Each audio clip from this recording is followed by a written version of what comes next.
Hello guys, marami po akong nakikitang mga small content creator ngayon or bago pa lang sa larangan ng pagbablog na gumagamit ng music background. Lalong-lalo na po at hindi pa po sila invited sa music license. So ganito po yan. Hindi po nadidetect ni Meta yung copyright music kasi hindi pa po tayo invited sa ads on Reels. Pag once na-invite na tayo, dun pa po lamang siya lalabas yung restriction na copyright music background. So sa mga bago lang po sa larangan ng pagbablog, mas mabuti pong gamitin natin yung ating originality.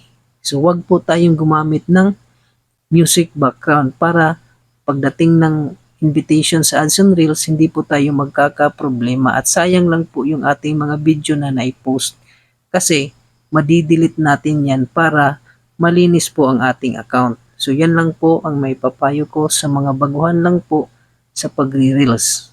So yan lang po, salamat.